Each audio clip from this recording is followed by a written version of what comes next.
Hello everyone, today we are checking out Perfect Crime from Sakamata Chloe of Hololive. So I'm very excited to get into this one. We haven't really heard anything from Sakamata Chloe. I recognize the name, I know her from Hololive stuff, but I don't know if I've heard her sing. I may have, but I definitely don't really remember her voice or like any of her songs. So this is really just my first exposure to her music. This is a cover though, but regardless, I just want to hear how she sings and what kind of song she picked out to cover. So without further ado, let's just get right into things in 3, 2, 1, play.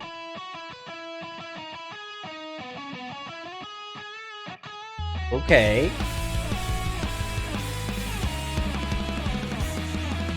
If I'm hearing that right, that sounds like a guitar with heavy drive or overdrive. Yes, that guitar has a lot of drive, pretty good amount of distortion on it as well. We're getting it as an isolated track, but we're coming in with a bass and drum set that sounds quite good. I really like how they staggered the introduction there. So we had this isolated guitar track, and then we staggered the bass and drums. We had just a single note from the bass, and then the drums come in, and it has this staggered impact to open up the song. And those drums sound really, really good, actually. All right.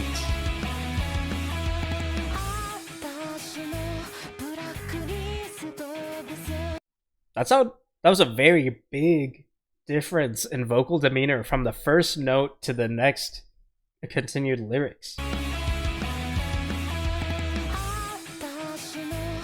Whoa, it was a very up high, very treble focused. It was almost just like blaring, a very blaring high note, and then it comes way down low to this breathy, soft, well supported voice that's on these like mid to bass tones here. Ooh, and I like how the bass is matching her.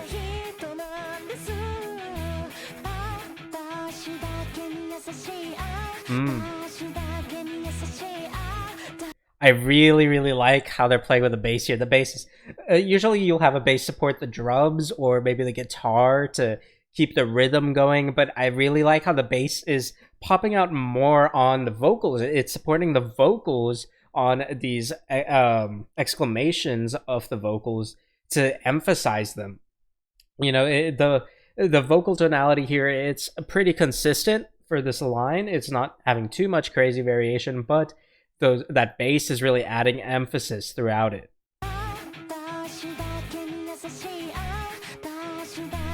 Yep.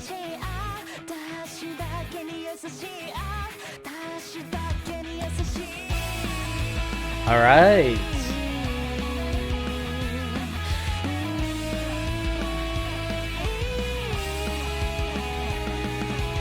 Some very interesting mixing choices here. In the mix, we've got this lead guitar practically higher than the vocal track in the mix, and these vocals have this digital effect on them that's suppressing them a bit in the mix, and it's almost matching where it pretty much is matching where the bass and the drums are in volume. So it's almost like the guitar is the forefront of this build.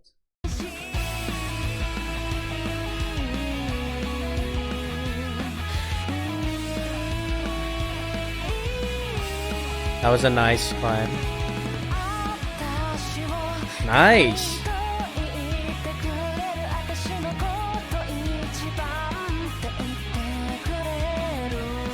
Interesting. That sounds like, I was about to say a reverb, and then I noticed it might not be a reverb effect. That sounds like almost just like a very slight megaphone effect, practically, because we're getting a bit of that echo, but it's not necessarily a reverb effect because it's getting this higher tonality to it. We're getting, in the vocal track, I mean, we're getting this higher tonality, but it's not, and it's got more of a resoundingness to it because of that effect, but we're not necessarily getting this elongation of the notes, of the vocal notes.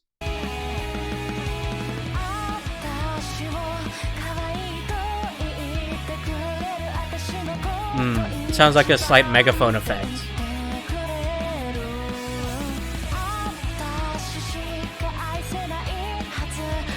I will say, her voice sounds very clear on this part, which makes me wish that suppression on her voice wasn't there.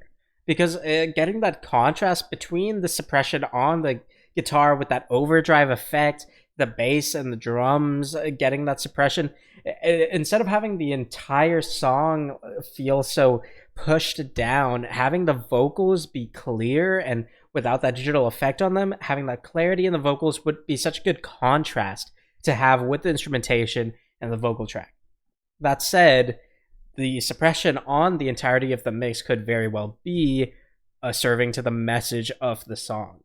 So we'll keep seeing. We'll see if that changes as well, because it's possible throughout the song the vocals might become more and more clear.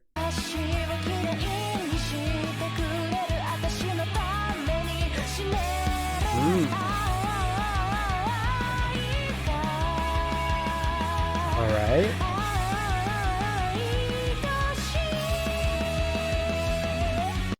I want to go back there. This is some interesting composition choice, because not only are we getting these sort of back and forth wavering on the vocal exclamation, and then we're sustaining that wavering, and then we're going into a climb up high, getting those treble tones from the vocals. We're coming back down before we go up again.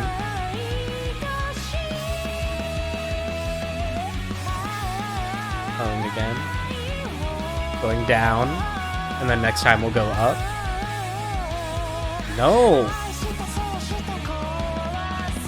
Interesting. Okay, so right there we had the vocal wavering, and then it went down, the vocal wavering, and then it went up, the vocal wavering, it goes down, the vocal wavering, it goes down again. The entire instrumentation slows with the descension in tone, or descension in pitch rather than tone. And then now let's see where we're going with that.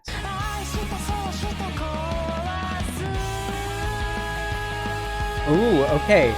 It was just a momentary slow, and then we kind of pushed back into the consistency we had before. Ooh.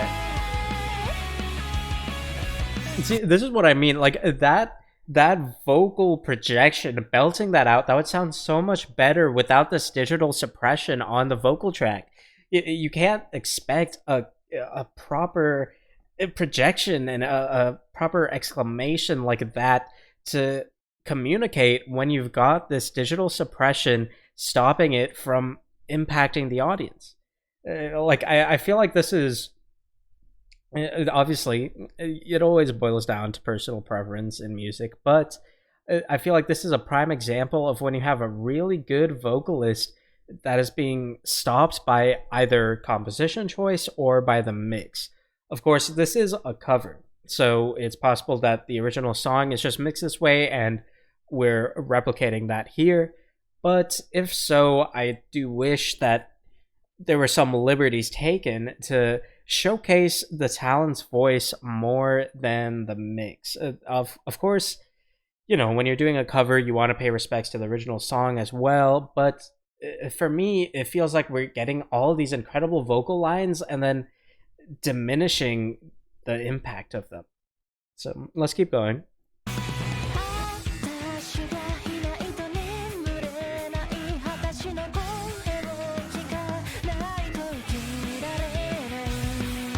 See, these are the kind of lines that are great for this kind of digital effect, because the breathiness, the somber attitude towards it, it helps the progression of the song, and it helps the entire mix feel cohesive.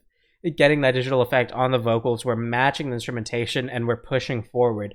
But when we're getting those vocal exclamations where it's just focusing on what the vocalist is doing, you want the vocalist to shine, and getting the suppression on vocals isn't how you make it shine. That's how you suppress it. So let's keep going.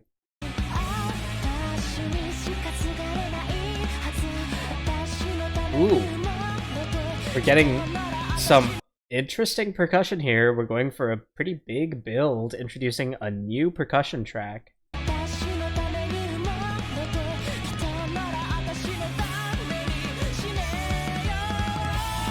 Nice demeanor switch up. Got a vocal demeanor change there, using a bit more of chest voice, if I heard that right.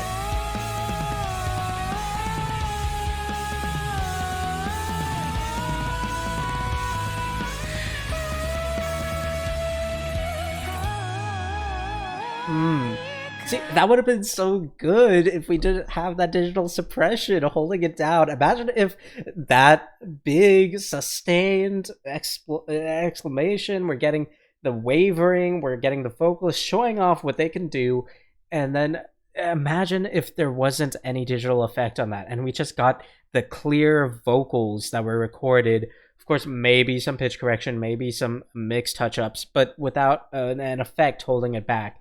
That would have sounded absolutely amazing there. And it still sounded really good. I mean, that was an incredible flair she added there. But we're not getting the full potential of what I feel the mix could be.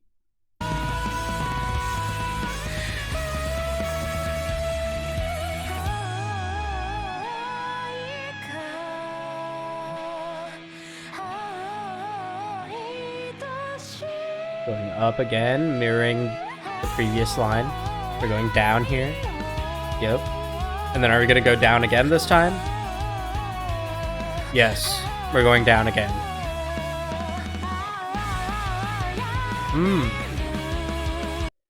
All right. I know I don't want to be too negative. I don't want to criticize too much on the song, but that was a perfect place to have a percussive impact to create momentum into the song, and it was just dropped. We had the four repetitions of the vocal wavering and then a pitch switch up, and we mirrored that from before. Now we're going for that again. That was a perfect place to add an impact, add some variation, surprise your audience with a new vocal line. Well, not a new vocal line, but a repeated vocal line with some variation, with some flair to it. We didn't get a percussive impact there. It was just left empty. That feels so empty with that transition there. Right here. Like, obviously we had that bit of instrumentation cut out and then it was reintroduced, but that was a perfect place to have a drum fill, have a bass fill, just hit the cymbals a bit more. It just adds some impact to the song.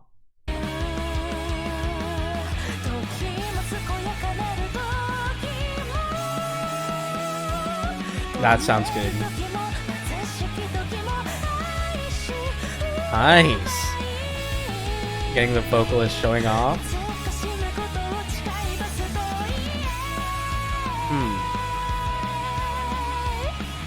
Alright. Interesting composition choice. I see, they were referencing this line in that.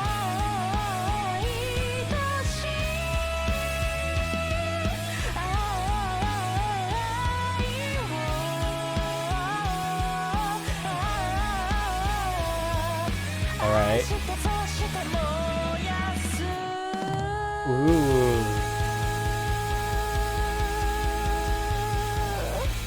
Nice. See, they could add. They had the percussive impact there. They could have added that before.